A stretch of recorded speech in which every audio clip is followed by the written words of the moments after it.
दोस्त आपको सुनकर हैरानी होगी कि आज़ादी के बाद अभी तक हमारे साथ नाइंसाफ़ी हो रहा था। किस तरह से नाइंसाफ़ी हो रहा था मैं आपको इस वीडियो में बताऊंगा। तो आज़ादी के बहुत साल हो चुके हैं, अभी तक हमारे साथ बहुत नाइंसाफ़ी हो रहा था। इतना दिन तक हिंदुस्तान में 80% से भी ज़्यादा लोगों को इफ़ेक्ट मालूम नहीं था। मैं इस वीडियो में ए टू जेड बताने वाला हूँ, स्टेप बाय स्टेप। क्या फेक था, क्यों हमें बताया नहीं गया था, क्यों हमें पता नहीं था, किसने लाया, क्यों लाया, किसके लिए लाया था। जय हिंद दोस्त, जय भारत। आपको मेरा आज इस वीडियो में स्वागत है। दोस्त हमें जो आज फैक्ट लेकर के आया इस वीडियो में, जो मैं आज आपको बताने वाला हूँ फैक्ट के बारे में, वो है वक्फ बोर्ड। क्या आपने नाम सुना था? अगर आपने सुना हो था तो आप मुझे कौन सुनाइए। मेरे ख्याल से हिंदुस्तान में 80% लोगों को इसके बारे में मालूम नहीं था। आज मैं इस वीडियो में ए टू जेड बताने वाला हूँ। सबसे पहले तो आप जानिए वक्फ बोर्ड क्या है। वक्फ बोर्ड ऐसे फैक्ट है जो मुसलमानों को दिया गया था, कांग्रेस ने दिया था 1954 में इसको लागू किया गया था। वो क्यों लागू किया गया था मैं बताता हूँ स्टेप बाय स्टेप। आप ध्यान से सुनिए। जब हमारा देश आज़ाद हुआ था, डिवाइड हो गया था जब पाकिस्तान और हिंदुस्तान में, बहुत सारे लोग ऐसे थे कि पाकिस्तान से हिंदुस्तान में और हिंदुस्तान ही पाकिस्तान में चले गए। तो वो दौरान क्या हुआ, जो हिंदुस्तान में जो मुसलमान लोग थे जो पाकिस्तान चले गए थे, उसका कुछ ज़मीनें यहाँ पे छूट गए थे।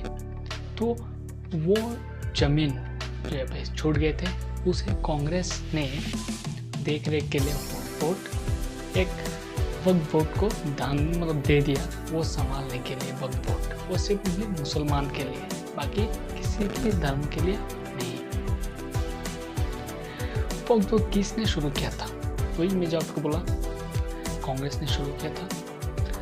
जब डॉक्टर जवाहरलाल नेहरू जो हमारे देश के प्रधानमंत्री थे, तब ये वक्फ बोर्ड लाया गया था मुसलमान के लिए।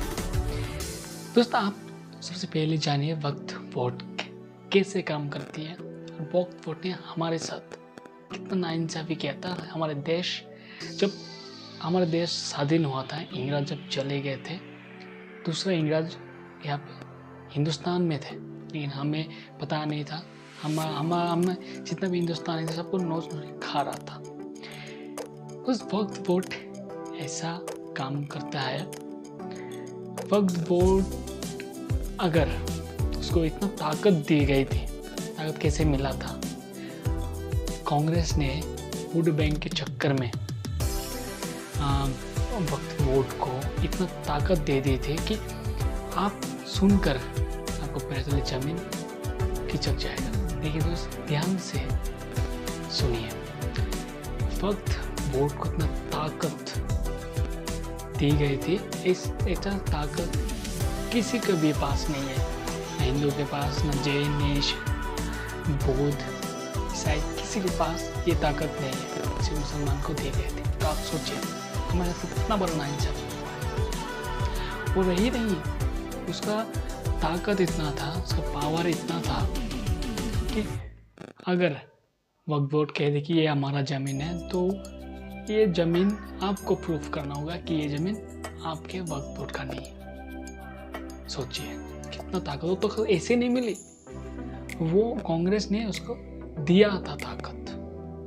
कांग्रेस ने उसको फुल ताकत दिया था। आप ये भी कह सकते हैं कांग्रेस ने उसे इतना ताकत दिया था कि कांग्रेस पूरा इंडिया को लिख देने का काम कर रहा था। अगर अभी मोदी जी नहीं आते तो आज अभी तक आधा हिंदुस्तान मुसलमान के नाम वक्फ बोर्ड में चला जाता।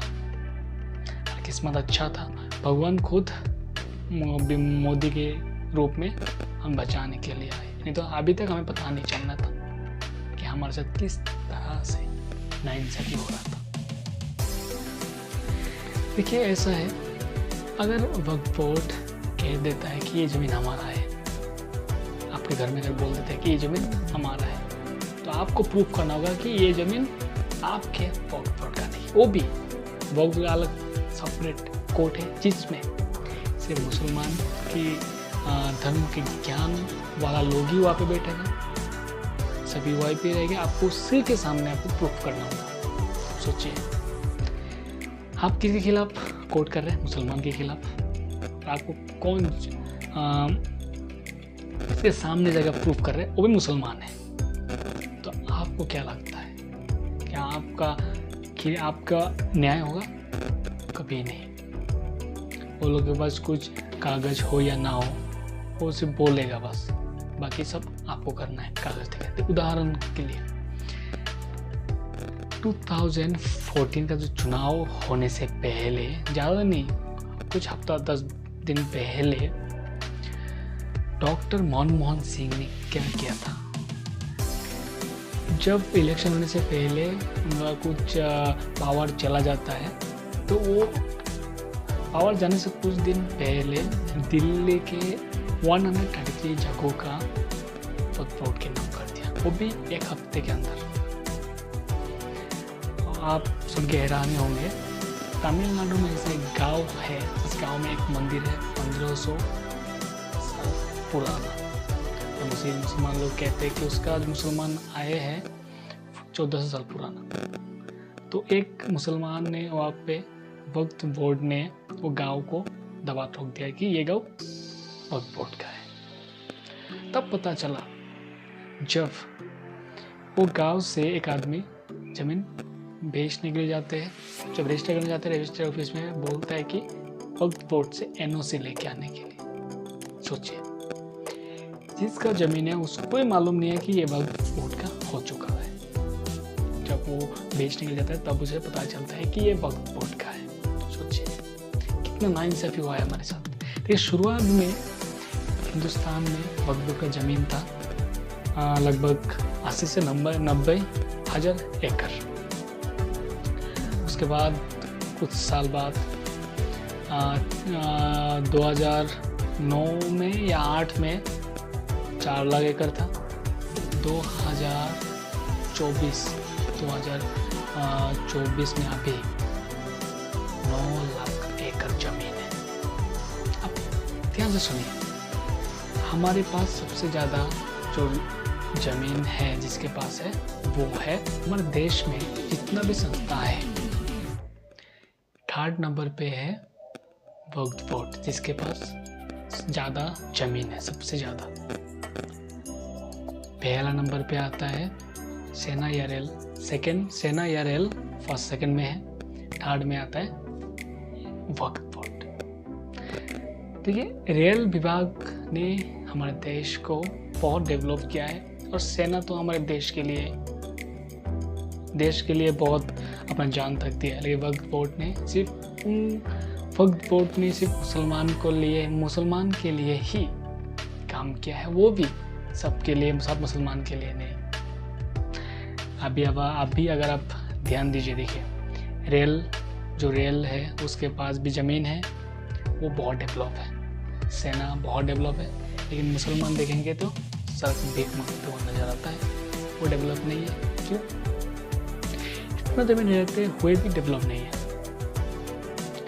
सरकार के मुताबिक जितना ज़मीन वक्फ बोर्ड के पास है, सालाना उसका रोजगार होना चाहिए था 1200 करोड़, लेकिन अभी जो उनका इनकम हो रहा है सालाना 200 करोड़। तो आप सोच सकते हैं कितना बड़ा घोटाला चल रहा है वक्फ बोर्ड के नाम पे। देखिए अभी वक्फ बोर्ड का क्या हालत है। यूपी सरकार, योगी आदित्यनाथ जी ने वक्फ बोर्ड के खिलाफ कार्रवाई शुरू कर दी है। उसके खिलाफ कार्रवाई शुरू करने का अभी तक इतना हुआ भी नहीं कि शुरू करेगा, कब करेगा। अभी से आंदोलन शुरू हो गया कि उसके खिलाफ आंदोलन। देखिए अगर आपके मन में कुछ खोट है ना, अगर आपने कुछ गलती किया है ना, तो आपके गलती अगर कोई कार्रवाई करता है तो आप आंदोलन करेंगे, आप उसके खिलाफ रहेंगे। तो इसी तरह कांग्रेस, जितना भी कांग्रेसी नेता है सभी अभी योगी आदित्यनाथ या वक्फ बोर्ड में सुधार करना चाह रहे तो उसके खिलाफ जा रहे सभी कांग्रेसी सरकार। तो आप सोचिए अभी तक कांग्रेस रहता तो हमारे हिंदुस्तान आधा से ज़्यादा वक्फ बोर्ड के नाम चला जाता, वो पाकिस्तान जैसा हमारे हिंदुस्तान को भी कर देता।